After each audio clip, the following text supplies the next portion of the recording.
And then the world went digital.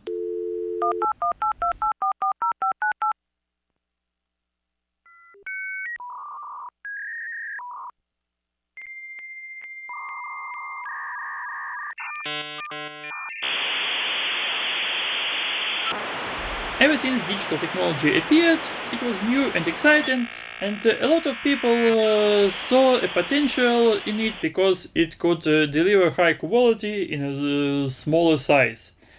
For example, a lot of you remember such a format as the compact cassette. Well, in terms of sound quality, this was compromise. You could get a decent sound quality with pretty expensive equipment, but if you didn't want to compromise, you had to go with LP. But it was pretty huge and you couldn't pack it in your Sony Walkman and walk around listening to music. After CD appeared on the market, this problem was solved. This was small, reliable, and this had better sound quality than both of those formats. Let's take a look at another thing as the video cassette or VHS. If you compare it to the simplest DVD, there's no question about it that DVD has better video and audio quality, and this wasn't 4K back then. And if you compare the sizes, so here is another example of advantage of digital technology. There was pretty nice format for audio recording as the magnetic tape, but take a look at the size. And nowadays you can replace hundreds of the tapes with the ordinary SD card. And I'm talking not only about the media. If you take a look at the devices, here is a huge boombox from the 80s that delivered questionable recording quality. Nowadays, with such a simple device, you can get the studio quality. And if you compare the sizes, so do I have to explain why I was so excited about the digital technology? In 2007, I joined my first semi-professional band, The Wildness. Back in those days, I was into digital amp modeling, because for me digital meant the future and the better quality. The rest of the world seemed to be skeptical about this theory, and a lot of people told that tube amps cannot be replaced with anything else. And I cannot talk about digital amp modeling without mentioning Line 6, because they were kind of pioneers in terms of amp modeling. And soon enough, I purchased my Line 6 Pod HD 500 as soon as it appeared on the market. Well, first I was excited about it, but soon enough I figured out that the cabinet modeling of the Line 6 Pod HD 500 wasn't good enough. And to fix this problem, I purchased the speaker simulator from Two Notes, the Torpedo C.A.B. It was about 2014. Well, back in those days there were only two devices on the market, at least in Germany. The one was Torpedo C.A.B, that was digital, and another was Palmer, that was analog. So do I have to say why I chose digital? Yes, you know it. The way to go, future, and so on. Well, this was one of those devices when I plugged it in, and it instantly improved the sound of the Line 6. However, the amp modeling of the Line 6 wasn't good enough back then, but soon enough I purchased the analog tube preamplifier from AMT SS11A. And those were two devices that changed my life. Ever since, I started recording at home, and I got pretty good results with it. If you want to know how those devices sound, you can check out some of the samples of my instrumental pieces that I recorded at home.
In a previous video, I showed you a bunch of devices that recreate the sound of the guitar cabinet using the analog circuit.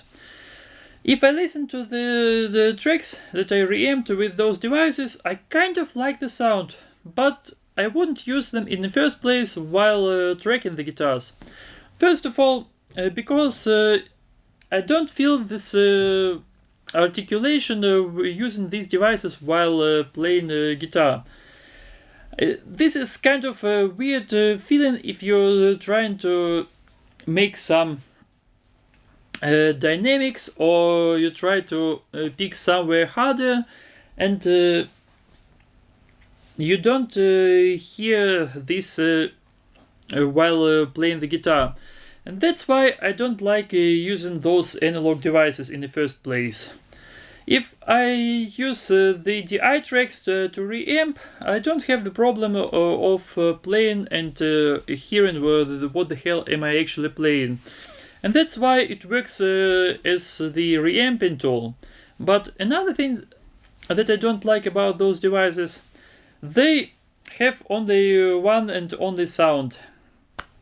If I would like to get some kind of different sound for some other track, using the ordinary guitar cabinet, I can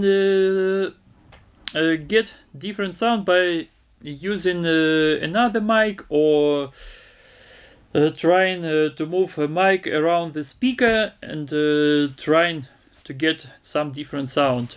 And I'm glad that I can do this with Torpedo C.A.B. After I told you a bunch of good things about this device, let's take a look at the downsides and why don't I use this device anymore. First of all, this is clearly the smaller and transportable version for a pedal board of their rack version with a load box where you can plug your guitar amplifier and record at home without pissing off the neighbors, using the guitar cabinet emulations. So, my question is, if this is a transportable device, why the hell nobody came up with idea built in the DI out? So I have to buy external D.I.Box to be able to use it on stage, to be able to plug it to a PA. But this is really a minor problem. The real trouble begins if you try to make your own settings. Well, it has a bunch of cabinets, a bunch of microphones. You can switch the emulation of the tube power ramp and the post EQ, and this is all and good. But to be able to do this, you have to connect to your laptop or to your computer with USB. And this is good thing if you make home recording where you can simply make some changes with your mouse. But if you use it on a gig and you need to make some adjustments, well, forget it. Or you have to get the laptop. I remember my last gig with the band 7 Nails, where we opened up the gig on the main stage on a festival in Augsburg. I surprised the security guys who weren't expecting me as the musician that would play on the main stage. And basically, because all of my equipment was the guitar in a gig bag and a couple of devices in a case. And I can't quite understand why. The headliner band that played on the same day, the same stage, had a minivan full of equipment, about 500 kilograms, and they came like 4 hours before the sound check to be able to build all the equipment on stage. I was able to plug the devices within 10 minutes and I was ready for sound check. Well, the downside was I made my presets at home without context of the band. And when I noticed that I could use a little bit more gain or make some EQ settings to match the music better, or to be able to play the music on that particular stage, well, I simply couldn't do it. In a real world, I would probably grab a gain knob or some EQ settings, and within a couple of turns of the knob, I would adjust my sound that matches that particular stage and that particular band. With digital technology, you have this kind of digital interface where you have to bring up the menu, then you have to press function, then you have to choose the right device that you want to adjust, then you have to choose the right setting, and then you have to save it, and these all operations you make with only one knob. So you have to make about 10 steps that in an analog world would be able to do with only one step. And this was my Line 6 Pod HD 500 that caused a little bit of troubles. But if I would try to adjust some settings within this device, well, this wouldn't be possible because I didn't have a laptop with me. So I played the gig with a kind of questionable sound, but we had a lot of fun anyway. And of course, this kind of digital interface where you have to bring up the menu, press function and make a bunch of steps before you came to right setting caused me troubles not only in live gig situation, but in a home studio recording as well. But I have to admit, back then I used the AMT SS11A. That is no question about it. Really a good tube preamplifier in this small size format. I actually made the whole video review about it. You can check it out. Well, however, when I was looking for some certain 70s sound with a sparkling Strat kind of guitar, I couldn't make it with this device and some of the settings of the Torpedo C.A.B. Of course, something that I couldn't get with the preamp only, I was trying to compensate with some different cabinets. And after I tried a bunch of built-in cabinet emulations of the Torpedo C.A.B, I tried something that I don't like to do, to buy some impulse responses. Well, why don't I like it? Because they made some certain way, and okay, you buy one impulse response and you are stuck with that particular sound and you can't make any adjustments. And even if those settings are good, and I heard a bunch of good home recording music with nice sound, much better than I do, I still want to be in the charge of how to mic up a cabinet, even if it's virtual. And I can do it with a ready-to-use impulse response.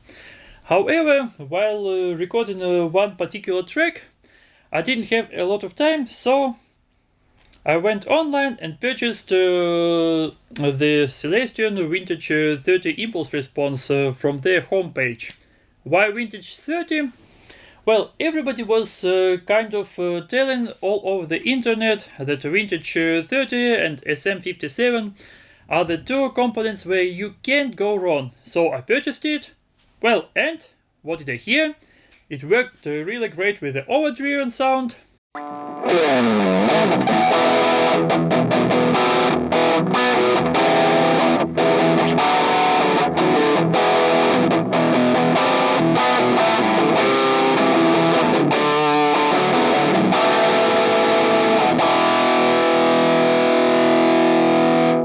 But if I went into clean mode, I didn't get the sound that I wanted. And then I realized that Vintage 30 was suggested by the metalheads only.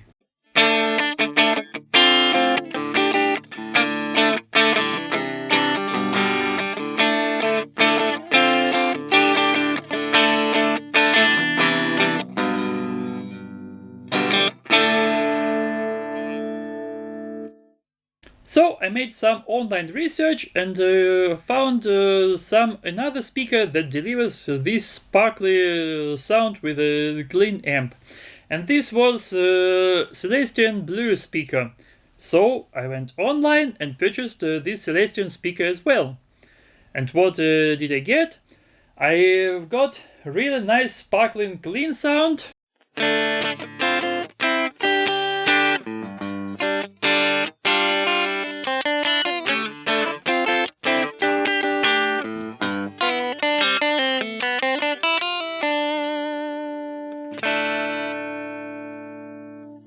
But it was really kind of mess if I use it with the overdrive.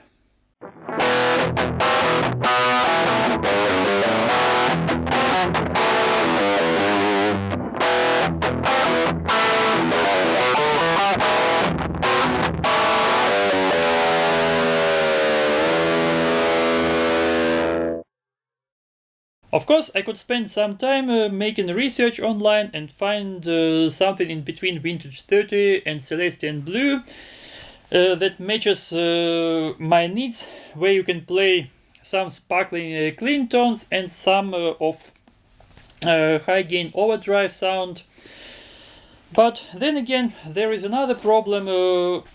How do you put those impulse responses on this device?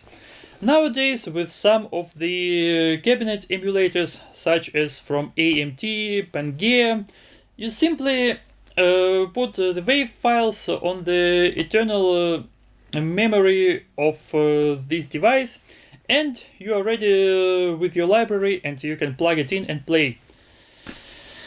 Back in those days, you have to bring up the Two Notes IR loader that stays for impulse response loader. Then you have to import the wave file in it. Then you have to export the file with some extension that can be used by this device. And then you can bring it to this device and then you can use it. Well, and for me, I figured out I spent too much time trying to figure out how this device works instead of making music. And that was a sign for me I have to find a couple of other devices. Well, this device does good job. I still have a couple of bass impulse responses on it and I use it for my bass equipment. And for guitar, I had to move on, and I tried to find some devices that deliver good sound, but where you don't have to spend a lot of time bringing up the menu, then pressing function and making the whole 10 steps before you can adjust some of the parameters. But this is something for my next episode. So stay tuned, stay safe, stay healthy, especially in this COVID-19 time, and keep on rocking.